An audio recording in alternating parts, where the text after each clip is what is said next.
it's not just the offence that was caused. Whatever the reason, it wasn't communicated effectively. If he had a very good reason, it wasn't communicated effectively, and it seems to be a media interview that was the cause of it, which really is ridiculous. The problem here is that it's not just D-Day; it just shows an incredible lack of political acumen and judgment that was certainly not the sort of failure in judgment that you'd expect from the head of government, but also his team. Well, his team as well. But here we just see yet another example of Conservative failures of leadership, of judgment, of planning, of grasp as to what ordinary people see and think of their actions. Well, he would argue that he did the British side of this, so there were different sort of commemorations. This was the international leg now. So he'd done all the British things that he... inept as to... And the answer is clearly yes, as to realise that he got that massively wrong. Well, he did apologise, though, didn't he? So he's apologised. Right. But, people apologise for the most appalling errors and crimes and so on as well. It doesn't make them better. I do not want a Prime Minister who is capable of making such inept decisions. Whether he's advised to or whether he's not, it's just, I'd expect it of somebody who's just been elected to the House of Commons 3 weeks ago. That they might make that sort of mistake, but for a Prime Minister who has been Chancellor and who knows the media, I mean, it's just... I'm just almost speechless. Well, you managed to get quite a few words out there for somebody who's almost speechless, didn't he? For somebody who... Not quite. Him, speechless, that's never happened. Norman Baker. Well, I mean, look, he's pitched... apart from the great offence he's caused people, which he has... The political aspect of this is just beyond belief. He's pitched his whole election campaign to try to make sure pensioners turn out, the co-vote turn out for the Conservatives. That's what the whole thing's been about. National service, everything else. That's what he's been pitching.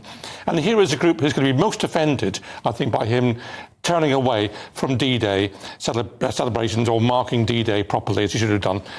He left not just that, but he left Keir Starmer there with all the leaders of the world to be photographed with them. Well, he went off to an ITV interview for a pre-record for next week. I mean, it's just absolutely unbelievable. But, it's one gaffe after another. It's standing next to an exit sign, which he did. It's going to the Titanic Quarter in Northern Ireland, being asked about, whether he was captain of sinking ship. It's getting Tory councillors in high-vis jackets to ask questions about him. It's a gaffe a day. He's like an advent calendar of ineptitude, this bloke. I suppose if you take the A away from Sunak, it is sunk. But that's just a spelling. That's true. But look, the question, should he resign? Look, should he resign? We're now in a situation that it's, at this stage, but... By God, if this had happened when it wasn't in the middle of an election campaign, I think there would be an absolute... Those letters would have gone straight into the 19th. But do you think rightly so. But isn't should have got rid of them a long time ago. But isn't part of the issue that we have with a lot of people are having with the Conservative Party that they kept getting rid of leaders? I mean, how many have we had? Is it 5 or whatever? So isn't that part of the issue? And should he stay now for this to take this ship all the way down? Well, he's got to stay. I mean, the captain's going to be the last man standing on the deck. Well, you can't change a party leader in the middle of an election. But they were talking about doing that before that anyway. Well, they can't do that. I mean, he's going to have to run through to the election. But, I mean, he is a disaster for the Conservatives as well, for the country. And they're going to sink without trace. And the real issue is what happens for the Conservative Party, what happens to them after the election. What kind of party will there be? How many people will they have? Will they be moving to the right or to the left? That's the debate now taking place. They've written off the election, the Conservatives. They're now looking at what happens afterwards. I think that is true. I mean, to be fair... And that is the big question. The big question now is not even really what the shape of the House of Commons is going to be after the election. We know that it's going to be a Labour government. We know that the Conservatives are most likely to be a tiny opposition and probably on the centre, sort of, Margaret Thatcher might have called them the wet element. What are the Conservative Party going to do next after the election? That's the crucial question. And we're not hearing that question asked very often. It's speculation. Well, they're not going to answer that because they are still talking about having some seats. And indeed. Who knows? There might be a moment where everyone and goes, oh my God, I can't vote for these ones. And there is still time for the Labour Party and Reform UK and the Liberal Democrats and the Greens. And there's still time for those parties to make catastrophic errors as well. So we still have time. There is time. I hope that doesn't happen, of course, with my party. But looking ahead to the Parliament, if we have a big Labour majority, which looks like we're going to have 500 seats possibly for Labour, they will win that on a minority of the votes cast. Right. Because no party ever gets 50% of the vote. Now, I don't think the voting system, which delivers 500 seats to one party with a minority of the vote, is the right system.